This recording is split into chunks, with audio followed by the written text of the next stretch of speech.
Welcome to the Can Talk, Can Thrive podcast, where we examine how to shift our mindset around cancer from fear to freedom and joy. My name is Dr. Elisa Audo-Beliov. Please join me and my guests as we explore reclaiming, reframing, and renaming cancer. I am thrilled to share that today we are joined by powerhouse cancer thriver and author extraordinaire, Tara Coyote. Hi, Tara. Aloha. Thank you for having me here. Tara, like me, lives on Kauai, and she is a life coach and owns the Wind Horse Sanctuary, which is a horse retreat center. I have one of her t-shirts here, and she is a certified equine facilitated learning teacher. Over the years, she has guided hundreds of people with private sessions, group workshops, and grief rituals with horses. Tara has also been journeying with late-stage breast cancer since September 2016 and has been publicly sharing her journey on social media. She is the author of Grace, Grit, and Gratitude, a cancer thriver's journey from hospice to full recovery with the healing power of horses, which has been a #1 bestseller on Amazon and is now available as an audiobook. So check it out. It's a memoir about overcoming adversity, and I devoured it. I seriously could not put it down. I read it straight through on a flight, and I usually just watch movies the whole time. So that is how good this book is. Book two, where you read and you feel like you and the author are BFFs, like you've shared some history. So after I read it, I actually reached out to Tara, and I feel so blessed to say that she and I have become friends in real life here on Kauai as well. So such a blessing. Welcome, Tara. I'm so happy to have you join Can Talk, and please tell us a little bit about your journey with breast cancer. Sure. Yes. Well, thank you so much for having me. Yes. So I was diagnosed with stage 3 hormone-driven breast cancer in September 2016. My best friend had just died 1 year previously from acute myeloid leukemia, and I had a lot of trauma about being in the hospital with her for months at end while she went through endless treatments. And so when I was told that they wanted to treat me doing chemo, surgery, and radiation, I ran a little opposite way. And no, I'm going to do 100% natural, which is what I did for many, many years, spent lots of money, tried everything. And then at a certain point, a very stressful incident occurred. I was living in Northern California. I ran a horse retreat center, and I had to sell my horse retreat center, and the cancer spread throughout my body, went from my breast to my lung, my liver, my spine, my adrenal gland, and my hip. So basically throughout my body. And I decided to move home to Kauai, Hawaii, where my dad is from. In the winter of 2019, I was in a very bad space. I was referred to hospice, and I was coughing so much. I had so much cancer in my lungs, I could not hold a conversation. I had to sit up, sleep for 2 months because I would gag in my sleep. I was walking with a cane because my left hip was breaking. And they were very kind here in Kauai. And they said, basically, we know you don't want to do chemo, but you might have a chance of living here. And I knew I was dying. I was losing weight. I had all the signs of decline. So I decided to face my fear. And my son was 26 at the time. And I really didn't want to leave him without a mama. I'd seen so many friends passed sadly from adhering to a total natural treatment. And so I did 9 months of chemotherapy. During that time, I almost died a few times. My left hip did end up breaking. I had emergency double hip surgery, which was very challenging. I had to learn to walk again. And I finished treatment in February 2020 with amazing results. I still had cancer, but it had shrunk dramatically. And I also want to say during that time of doing chemo, I still kept up my natural treatments, doing lots of herbs and vitamin and mineral infusions. That was very important to me to keep my immune system strong. And I did a lot of like mental clearing and internal healing. That's all in my book, but it wasn't just treatment, but I'm grateful for the treatment.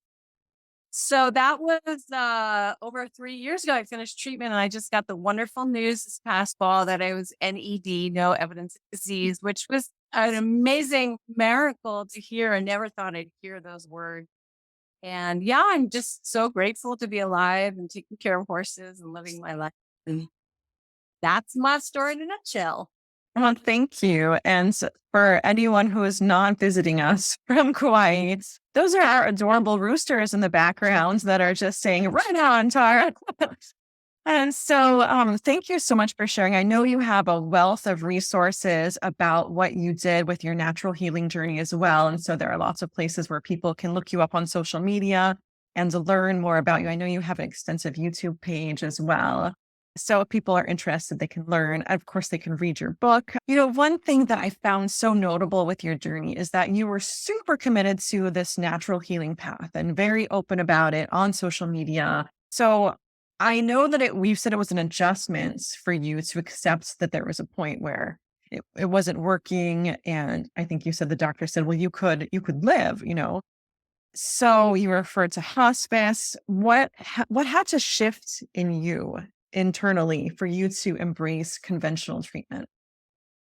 Yes, that's a great question. I really had to shift my terror around chemotherapy because I was in the public eye before, so committed to natural treatment, and I'd been sharing chemo kills, chemo kills. So I had to get really humble and be like, okay, guys, I know I said I wasn't going to do this, but I am now going to do this treatment that I was talking about before. So I really had to shift my fear around the treatment and think of it instead of it being poison to it being a healing elixir.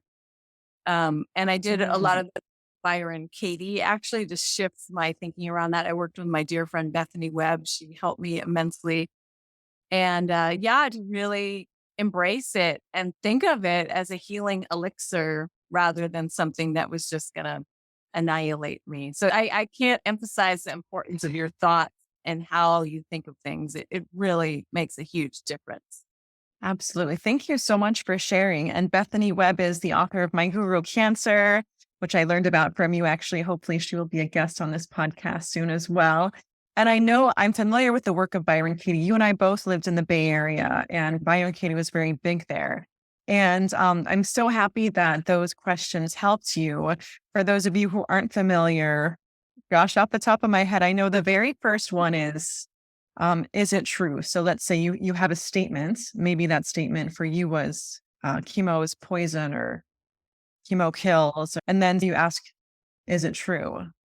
And then the next question is, let's say you say, yes, chemo is poison. And the next question would be, can you absolutely know that it is true? And I feel like it's through this self inquiry process, we really discover that there's possibilities. And I feel like that's maybe that helps you open up, perhaps, is what I'm hearing you say, to saying, okay, I had to adjust my viewpoint from chemo kills and it's poison to actually this is my healing elixir and this could really save me. And there are other possibilities out there. Exactly. Exactly. Yeah. And then once I shifted that, I was getting the chemo infusions, just thinking like, okay, this is healing elixir rather than fearing it. But it took a lot of mental energy and it still does walking with cancer, as you know so well. It's a daily check into what is real and not to be pulled into the fear that can manifest this path. Absolutely. And I also heard you say that you were really drawn by the love for your son too. And so it's almost like there's fear and then there's love. And I feel like there's a point where you're like, okay, maybe I fear what chemo can do, but I have so much love and I'm going to go on that path. I wonder if you can share anything about that. Yeah. Well, one of my statement I say that I got printed on t-shirts with mermaids is choose love over fear. And that's been something that has been my guiding light for the last 7.5 years or so. That there's always a choice. It's all about energy. It sounds woo-woo, but this is very true. We all have a choice in every moment to choose an expansive way of being. If something happens, we can choose to fear it and contract, or we can choose a path of expansion and acceptance and of love, positivity. And I'm not saying to bypass the fear because it's very important to look at the fear, but to acknowledge it and see what message it has and then let it go and then rise back up to love again. So, yeah, Mhm. that's so helpful. And it still is to this day. I really reside in that way of being, and it helps me tremendously. I love that how you're not just negating fear and being it, but you're saying, okay, I see you. I know that this is a real thing. Like, and I'm going to address you, but you're not going to control me. Like I'm going to be pulled up towards love. I thank you for explaining that. That's beautiful. Yeah, it's part of the horse work we teach, actually, to acknowledge the emotions that come up because emotions have valuable information. But get the message and then metaphorically go back to grazing, horse term. Oh, I love it. I love that. Thank you for sharing. Yeah, that's beautiful. And I feel like there are so many people who are in this situation where, they have to make these choices, whether you're going to do conventional treatment or natural treatments or whatnot. And, there is a lot of fear around it. Well, what advice would you give to people who are questioning whether or not they want to pursue Western medicine or a natural treatment path? I encourage people to really tune in to what their intuition and their gut instinct wants to do. There's so many contrasting viewpoints from family, friends, the medical system. It's very overwhelming and confusing when you're diagnosed. People will be like, oh, do this, this will heal you. Everybody wants to help and they don't really know what to say or do. So I would highly encourage, if you're recently diagnosed or confused, to go into your heart and really tune to what is true for me, and to follow that, because you have to believe in whatever treatment you're doing, because you're, like we are talking about, if you're fearing it, it's less likely to work. So, to really feel into what's right for you, whether it's natural or conventional. I really believe that integrative, like both paths are valid. And obviously I'm still live telling my story. So it worked for me, but what worked for me might not work for somebody else and vice versa. So you really have to be true in whatever path you choose and make an informed decision to the best of your ability. I love that. I love that you're basically telling people to rely on their own instincts because we know sometime, and if the path that we've gone on, like you, for example, went natural healing, there was a time when you said, okay, now I'm going to shift and just listen to that voice. And it's okay that we change our minds. I think that the crux of the issue is really that you believe in it, that you believe that it's going to help you, that it's going to heal you. Because if you don't believe, then it's less likely to be effective for you. So thank Yeah, you of for sharing that. course. Of course. So, It. oh, sorry, go ahead. Oh, I just said you got to believe it. Gotta believe. I love it. Maybe that's another t-shirt coming down the pike for you. Or bumper sticker. Who knows? Yeah. So I know you're active on social media and you're on different platforms and you have been sharing your message, which is very positive. Recently, you had a post go somewhat viral about your thoughts around a terminal diagnosis. And you got a lot of really positive feedback around that. There was just a little bit of backlash, which I feel like there's always backlash on social media. Someone always has a different opinion. But I wonder if you would share your thoughts around what happened there. Sure. Yes. I just spontaneously made a video because I had read an article where somebody was talking about journeying with stage 4 cancer, talking about how she was dying. And she might well have been dying, but I read that and thought, okay, well, I'm walking with stage 4 cancer, but I really pay attention to what I'm thinking. So my whole trajectory is to think I'm healthy, I'm healing. I don't linger in the thoughts of stage 4 cancer and I'm dying. We all are dying at some level, life is a Mhm. terminal diagnosis. So I made a video just speaking about that and to choose your thoughts wisely and how you think of yourself. Are you healing or are you sick? That sort of Mhm. thing. Yeah, it was a very spontaneous video and it just went crazy wild on TikTok and Instagram. And like you said, I got a lot of positive feedback and then somebody had contrary opinions, which, like you said, not everybody's going to agree with you and like you, and that's okay. But yeah, it's really to think about our thought because I could, if I look up my statistics for living, I'm already way past what they predicted, but I don't look up those timelines or prognosis because it's just depressing. I like to think of myself beyond that. Like I am not statistic and I'm not terminal. Absolutely. It's almost like giving yourself a deadline or something. Even the word deadlines. I think in the video you used, why would I put that on myself? Why would I put that title of terminal on myself? Like, why would my body take that in? It's almost like if you accept that, then you're not able to focus on the healing. And what you want to do is focus on the healing and the thriving and not the terminal or incurable or whatever that word may be. And I think one of the people who responded saying that you had said that you were cured and you never said you were cured. And it was also just the idea of, oh, it can be dangerous. It can be dangerous for people who have a terminal illness to think that they're not terminal. And that's an interesting thought. Oh, no, it can be dangerous for you to think that you are curable because you're not. Whereas the idea is, but why would I want my body to accept that? Because if I accept that, well, then that's more likely to happen and I want to focus on the healing. Exactly. Exactly. Yeah. It's these boxes we put on ourselves, title and such. Yeah. You're choosing to limit yourself or not by the way you're thinking of it. Yes, choosing to limit yourself. And it's almost something that I feel like has been put on us by the medical world for their purposes to help doctors. Even the word terminal, I feel like it's not about the person and the disease, but I feel like it's a word that has been chosen because the treatment options have ended. So it's the treatment. I mean, that's how I like to see it. It's like, oh, those treatment options that the doctors are aware of, those aren't available right now. But that doesn't mean that there are other options that maybe the doctor hasn't explored or that haven't been quite approved yet. Maybe they're in a clinical trial. So it doesn't mean that all the options have terminated. And it certainly doesn't mean that a person has terminated or is terminal. Mhm. Sometimes I just feel like the language that the medical community uses and they put on people who are dealing with cancer aren't helpful for our healing.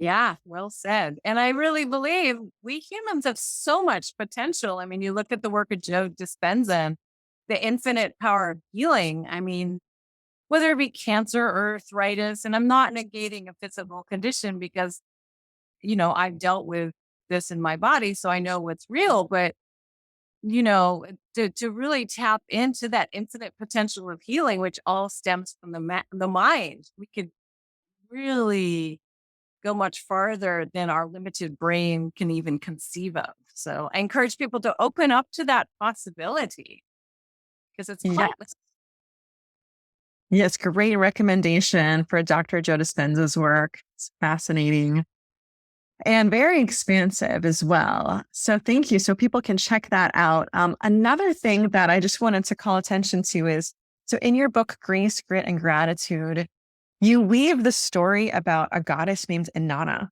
And could you explain a little bit about Inanna and who she was and how she helped you in your journey? of course. I think I have this page marked. This is a great goddess Inanna. She's a 5,000-year-old Mesopotamian goddess. She's one of the first recorded goddesses. And she's a great metaphor for diving into the darkness and coming into the light again. And a lot of the stories about Lord of the Rings, Star Wars has been based on this metaphor. Even, Jesus dies and is reborn. So it's touched upon in so many different cultures. But the whole idea and why I wove her into my book is that us cancer journeyers or anybody on a difficult path for that reason, it's necessary to sacrifice things that aren't working for you, whether they be relationships, jobs, lifestyle, cancer thrivers. You go through chemo, you often have to sacrifice your hair or body parts, your breasts, whatever it may be, in order to really claim your light again. So, in the story, in brief, she has to go down into the underworld and as she goes down through 7 gates, she lets go of 7 things that are precious to her. One is her crown, one is her robe, so on and so forth as she gets down to the bottom. Once she gets to the bottom, that's a whole nother story about visiting her sister. I won't go into it completely, but her sister ends up killing her and hangs her on a meat hook. So she's dead pretty much.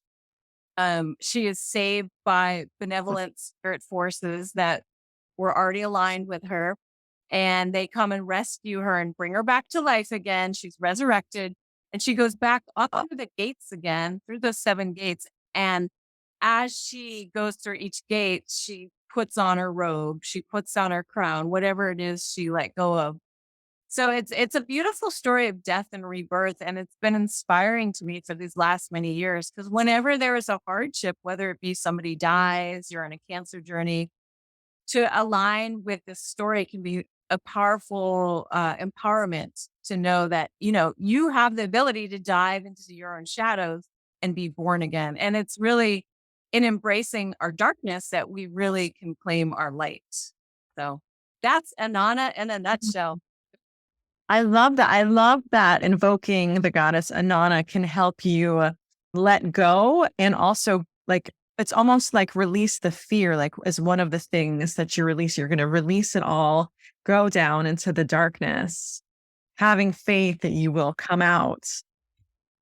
Oh, it's a powerful image. And I would really love to end the podcast with a short visualization around that so people can really take this home with them and use Inanna, invoke Inanna when they are facing these difficult, dark times. Would you be willing to help us delve into the journey of the goddess Inanna into the center of the earth right now? Of Great. course, Great. Thank you. So, just a little meditation. So wherever you are, just close your eyes if you're able to. If you're driving, please don't close your eyes. Just take a few deep breaths and just bring your breath into your body. Let go of any outside thoughts about what you're doing later today. And as you're dropping into your breath in your body, start thinking of things you can let go of in order to reclaim your light again. So think of these things. And as we go down to the darkness, you go down to the first layer and think of something you can let go of that is not really serving you. Could be something metaphorical,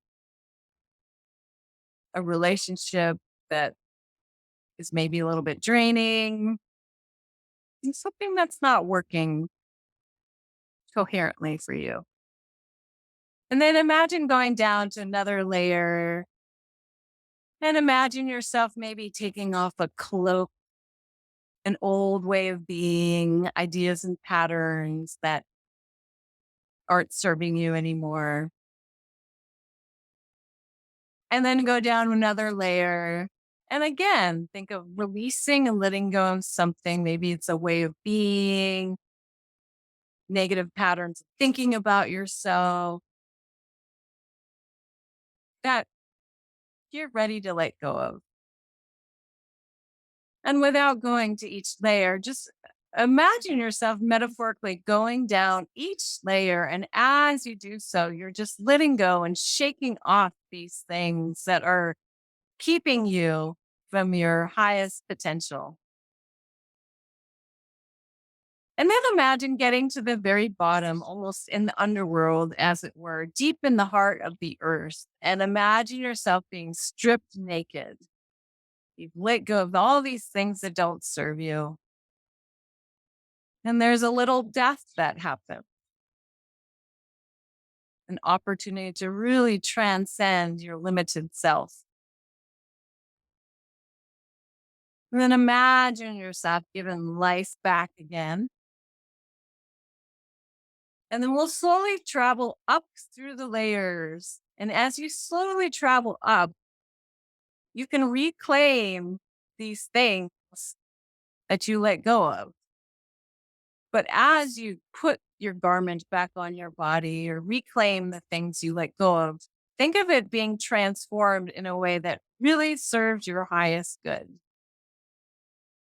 So maybe you let go of a negative way of thinking about yourself, maybe call in a way of loving yourself in a new way. Maybe you let go of a relationship that didn't serve you. Imagine a relationship that really feeds you for what you need. And again, just slowly going up to the top, really calling in what you need for your own self love, self care. Aloha ma. And as you get to the top, back on the earth again, you're back in your brilliant, beautiful goddess or god self, reclaimed and refreshed, and have a renewed sense of presence within yourself. Thank you. Mm, beautiful. Oh, that was really lovely. I felt that. I felt that needing to shed some of the negative self talk, for example, that's been coming up for me lately. So it's really lovely. I know that people are going to be able to use that in their homes when they need to and call on the goddess Inanna and remember you. So thank you so much for sharing. You're so welcome. Thank you so much for having me on. I really appreciate it. And for all of those of you going through cancer, remember you are so much stronger than you think you are. And aloha from Kauai. Aloha. Thank you so much for sharing your wisdom and your experiences, your joy, this beautiful visualization that I know people will be able to take home with them and use. It was really profound for me. If people want more of Tara Coyote, then please know that she has a plethora of resources available to people. She has blogs and books, beautiful apparel, an audio book now, a YouTube channel, social media posts. So check out Tara Coyote for more. In the next podcast, I will be talking about becoming our own heroes. So how appropriate that we had Tara Coyote, a real life hero, here with us today, a real life shiro, I should say. Thank you all for joining. Sending you so much love and healing on your journey. And thank you for letting me be a part of it.